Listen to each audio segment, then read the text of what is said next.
Hey, everybody. As always, I hope you're doing wonderful.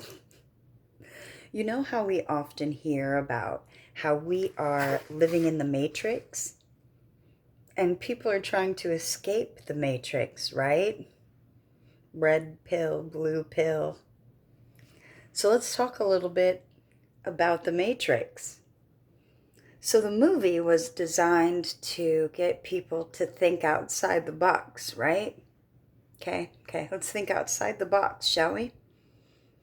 So I think number one, it was interesting having Sophia Stewart on the podcast with KP. It was great because she says she was the originator of the Matrix. Wonderful, wonderful. So I know her court cases. Well, you could look them up on how that went. That's not my point. But anyway, you know what's interesting is with that movie, she may have indeed wrote them. I don't know. I can't say I don't know.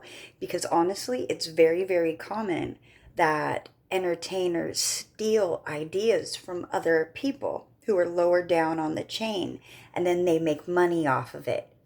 So it is certainly believable that Sophia Stewart wrote them.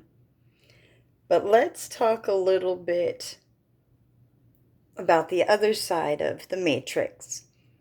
As we hear very often with Hollywood, you hear a lot about the transgenders, right?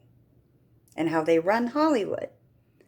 Did you know that the Matrix is actually an allegory for transgenders?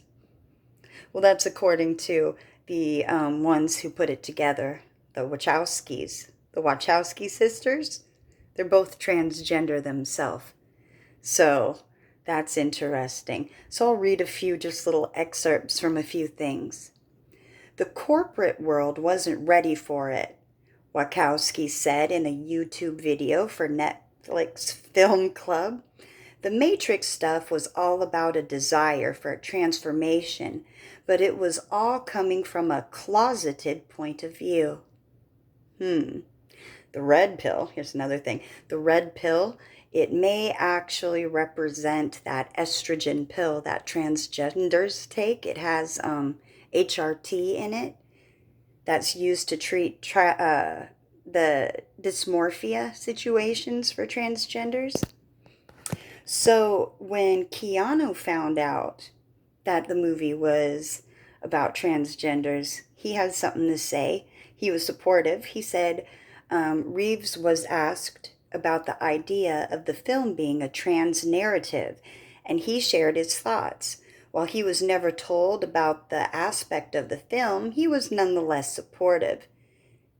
In an interview with Yahoo Entertainment, he said, I think the Matrix films are profound, and I think that allegorically, a lot of people in different versions of the film can speak to that.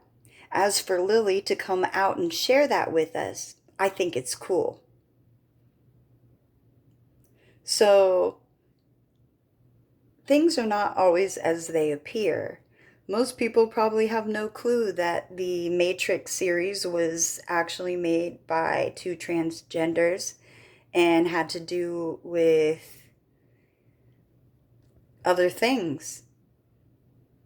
What are your guys' thoughts?